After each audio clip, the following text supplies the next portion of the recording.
Magandang araw muli mga ate at mga kuya. Welcome sa akin channel, ang Kuya Nanding M. Ang Kuya Nanding M ang tuloy-tuloy na nagbabahagi ng mga karanasan, mga kwento, at mga pagdinilay na sana'y kapupulutan natin ng aral. Ang ibabahagi ko ngayon ay tungkol sa pagsisikap natin na makilala si Jesus sa katauhan ni Zaccheo. Babasahin ko ang sulat o ang Ebanghelyo ni San Lucas, chapter 19, 1 to 10. Pumasok si Jesus sa Jericho at dumaan sa syudad. At may isang taong nanganganlang Zaccheo. Pinuno siya ng mga kolektor ng buwis at napakayaman. Sinikap niyang makita kung sino si Jesus, pero pandak siya at hindi niya magawa dahil sa dami ng mga tao. Kaya patakbo siyang umuna at umakyat sa isang punong malaigos para makita si Jesus. Pagdating ni Jesus sa lugar na iyon, tumingala siya at sinabi sa kanya, "Zaccheo, bumaba ka agad. Sa bahay mo nga ako dapat tumigil ngayon." Nagmadali siyang bumaba at tuwang-tuwang tinanggap si Jesus. Inireklamo naman sa isa't isa ng lahat ang nakakita dito. Sa bahay ng isang lalaking makasalanan siya nakikituloy. Ngunit tumayo si Zaccheo at sinabi sa Panginoon, "Panginoon, ibibigay ko sa mga dukha ang kalahati ng aking mga ari-arian. At kung may nadaya ako, 4 na beses ko siyang babayaran." At sinabi sa kanya ni Jesus, "Dumating ngayon ang kaligtasan sa sambayanang ito, dahil anak nga ni Abraham ang taong ito. At dumating ang anak ng tao para hanapin at iligtas ang nawawala." Ang Ebanghelyo ni San Lucas. Pinupuri ka namin, Panginoong Hesukristo. Kumunting pagninilay, kung titingnan natin ang katauhan ni Zaccheo, sinasabi na isa siyang mayaman, at kapag noon ay mayaman, alam na natin ang naging trabaho niya ay kolektor ng buwis. Pero sa pagkakataong iyon, meron siyang ginawa na mga pagbabago sa kanyang buhay.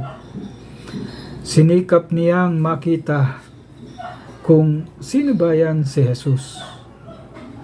Pero ang sinabi nga sa Ebanghelyo, napakapandak niya at maraming tao. Pero nagsikap pa rin siyang makita si Jesus. Umakyat siya sa puno ng malaigos upang makita ang pagdadaan ni Jesus. Magandang tagpo ito sa buhay ni Jesus, no? Isang kwento ng pagnanais na makilala si Jesus. Kaya nakita ni Jesus si Zaccheo at sinabi sa kanya, "Bumaba ka agad. Sa bahay mo nga ako dapat tumigil ngayon." Napakagandang tagpo ito dahil kung titingnan natin yung unang pagnanais ni Zaccheo, na meron siyang pagsisikap na makilala. Una pa lang, makilala siya at magkaroon siya ng ugnayan kay Jesus. Kaya hindi nagkamali si Zaccheo.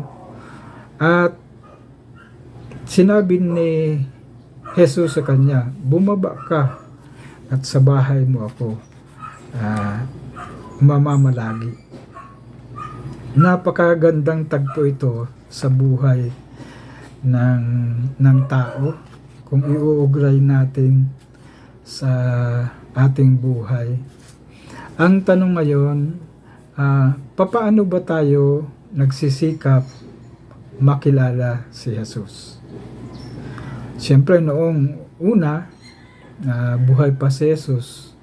Ngayon ay tanong natin sa ating sarili, paano natin nakikilala ng gusto ang katauhan ni Jesus? Saan? Una,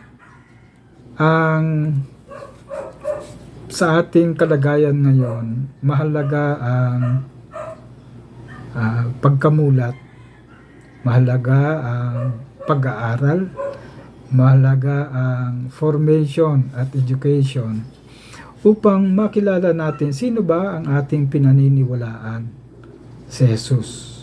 No? Sino ba ang pinaniniwalaan nating nagbibigay ng buhay natin? Ano ba talaga ang kanyang ginawa?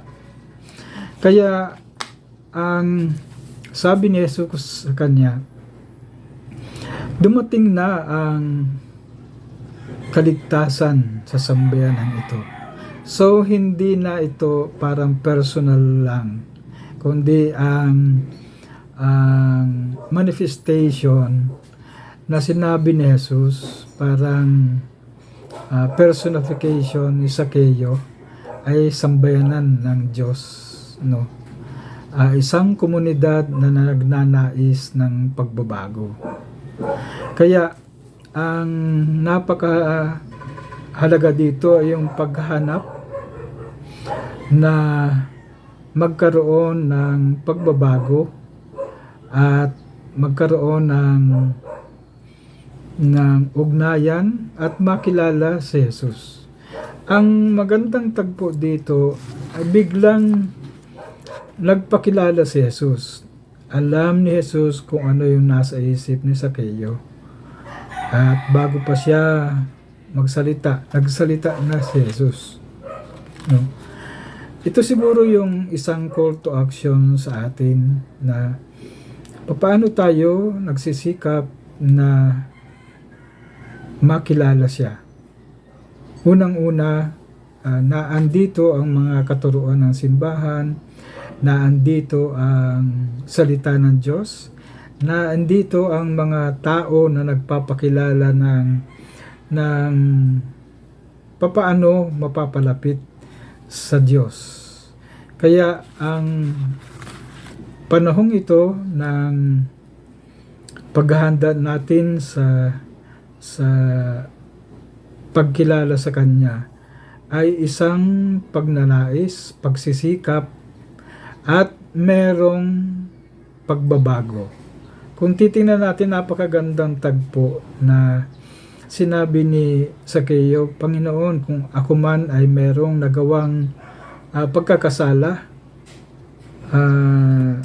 magkakaroon ako ng babigay ko ang kalahati. Kung may nadaya ako sa sino man, ay 4 na beses ko siyang babayaran. So naandon ang pagsisisi at naandon ang time na pagbabalik loob sa Diyos. So ito po muna ang aking ibabahagi at sana nakatulong ito upang patuloy nating makilala si Jesus sa ating mga ginagawa, sa ating panalangin, sa ating pagbabasa ng Biblia at pakikinig sa mga taong mahilig na magpaliwanag at nagbabahagi ng buhay tungkol kay Jesus. So ito po muna ang aking babahagi at God bless po sa ating lahat.